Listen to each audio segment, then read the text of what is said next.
Hello and welcome to another mind-shredding, teeth-grinding, butthole-clenching episode of What Happened, the show where we regularly discuss and dissect, among other things, video game publishers that maybe don't do the best job utilizing their legacy IPs. So yeah, today we'll be plunging deep into one of the many series that have long since been abandoned by the Sonic and Yakuza company. A series that went through an identity crisis during its apex, only for it to die a spectacular flashy death during the swinging 1920s era of video games known as the late 2000s. Golden Axe Beast Rider is a juicy, prime-cut slice of beefy what happened goodness that has all the delectable aromas we've come to know and love. Overambitious design, a bumbling publisher, crunch, delays, cancellations, inexperience, closures? This story's got it, even if you don't really want it. So, let's all start where the troubles began. 1995. Despite releasing the incredible sequel Golden Axe: The Revenge of Death Adder to arcades, Sega ignored it completely and released the kind of tired retread Golden Axe 3. While that was being gingerly digested by fans of the series, they then followed up with Golden Axe: The Duel, a fighting game spin-off that very few people remember, let alone played. And then after that, nothing happened.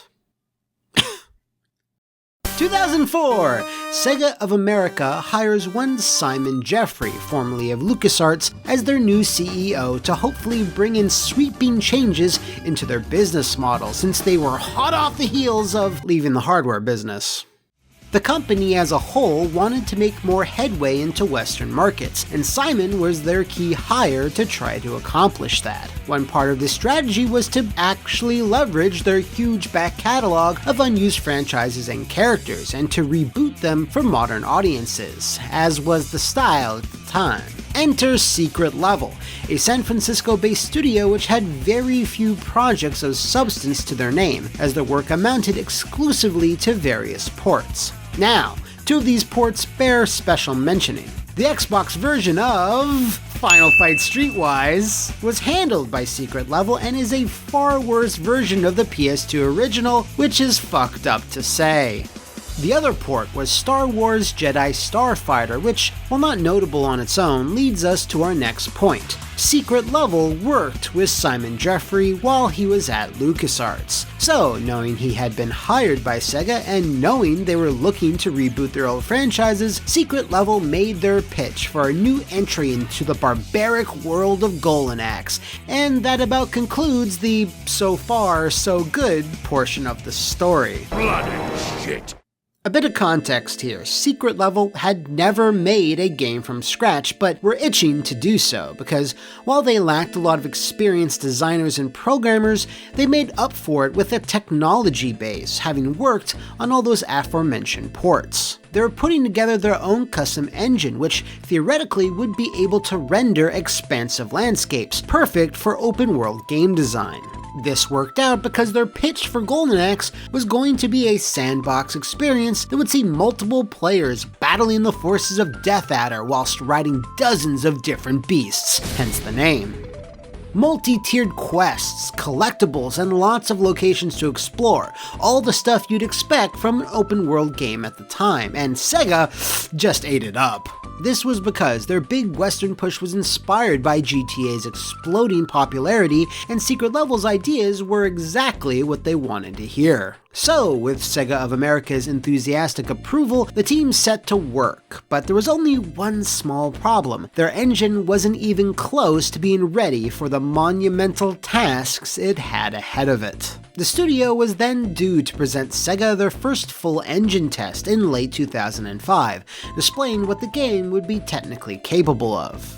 Now, while this was an isolated, bare-bones presentation, Sega was satisfied with what they saw, but what they didn't see was that Secret Level's designers and artists were already falling behind, struggling to design and build, since the progress on the engine and its tools happened to be the most dangerous combination, both slow and ambitious. One of these progression blockers was an internal argument about multiplayer, something they had pitched to Sega, but many were unsure if it was going to be technically possible. Much time was spent debating on the feature's inclusion, but at that particular moment, secret level higher-ups felt it was better to first design a single character, and once that was fleshed out, they'd get back to that multiplayer. The issue here, of course, was that singular character took longer than expected.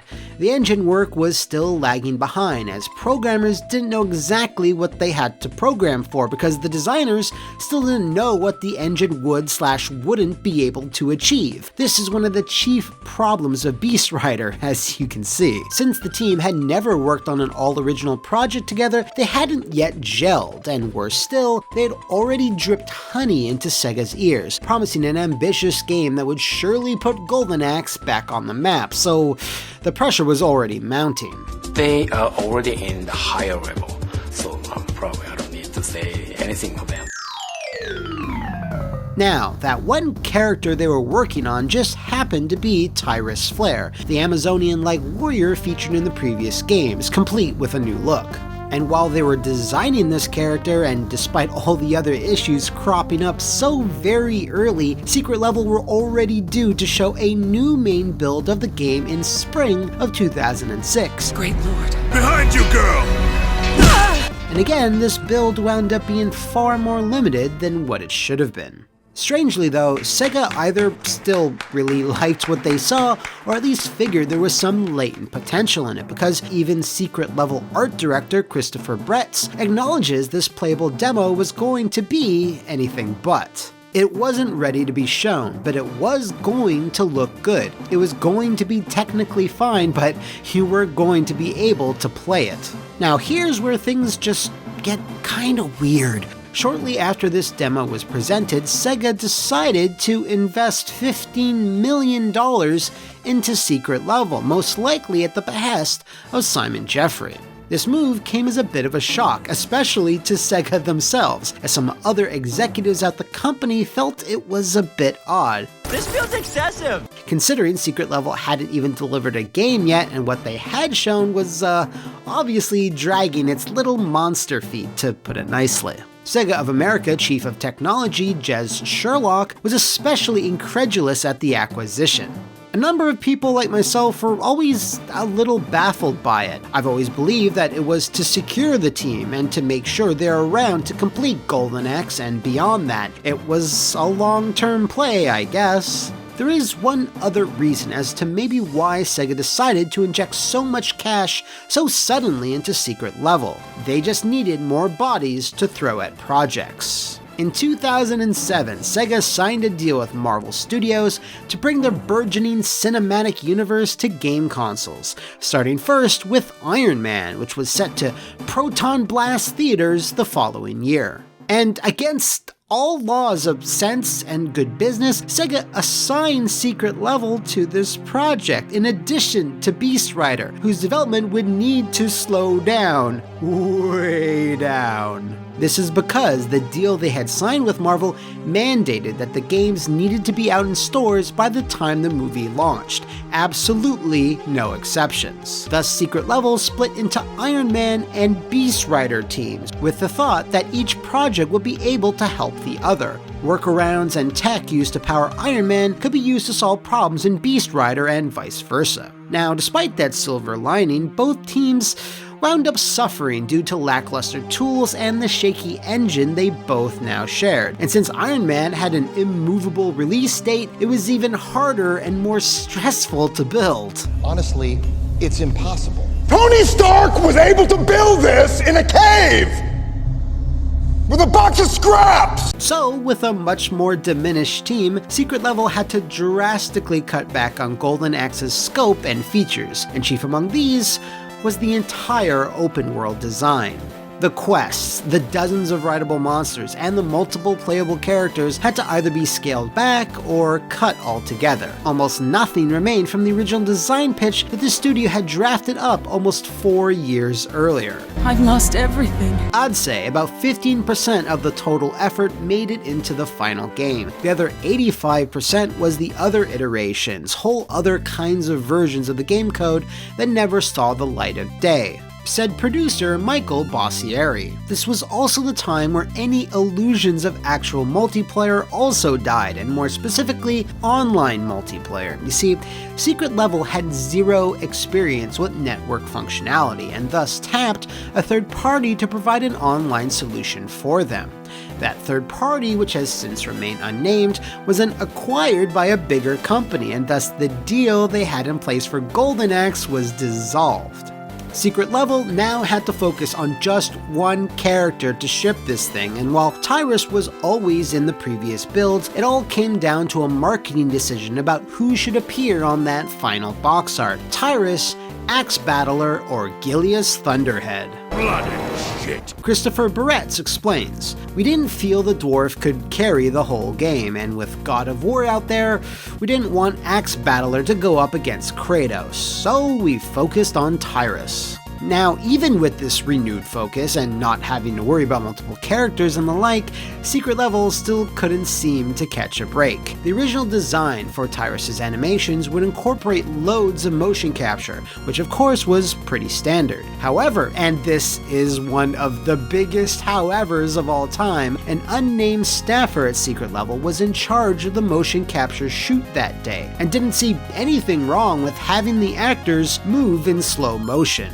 All the data that was recorded featured these slow, deliberate movements, whereas the flow of the combat animations were all built and designed around fast, brutal swordplay and taking on multiple enemies at once. When this was realized, Secret Level's animation department tried for 2 months to make the motion capture data work for their purposes, but eventually gave up, as it was estimated it would just be faster to hand animate rather than salvage the motion capture. During all these issues, the splitting of the main team into two, the engine problems, the animation debacle, you start to detect a certain presence, a certain electricity in the air. Your spine tingles with an intoxicating mix of both excitement and dread, and that's when you look up, and that's when you see him.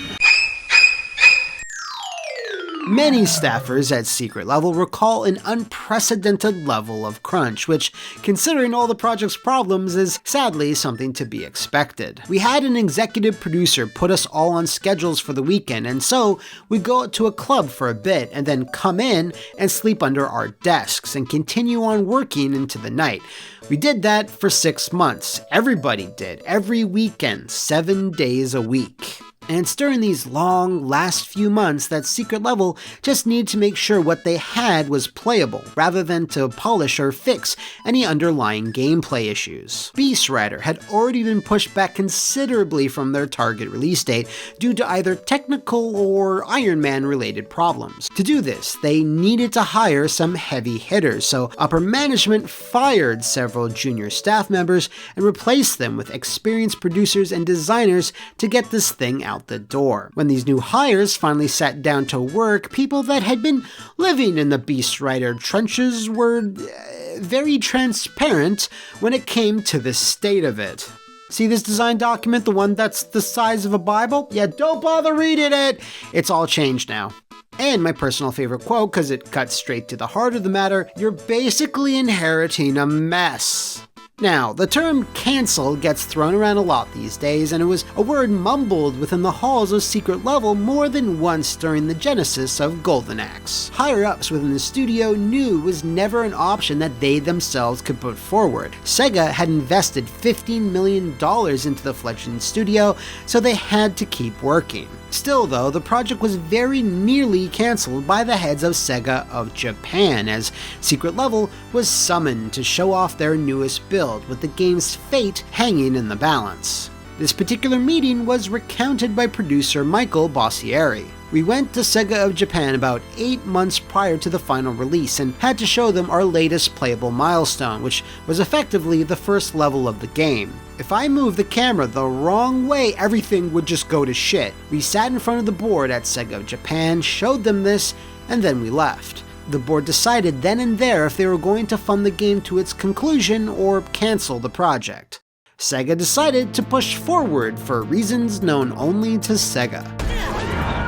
Speaking of pushing things out, Iron Man finally released alongside the movie in 2008, as was ordained by the heads of Sega of America and Marvel Studios. And much like almost all of the titles born of this partnership, it fared about as well as you'd think, since they all had very short turnaround times to make those movie release dates. Maybe one day I'll make a XL-sized episode detailing what a monumental mess that whole deal turned out to be. After months of additional crunch, it was October of 2008 where Golden Axe finally lurched into store shelves on the back of a tired, broken beast.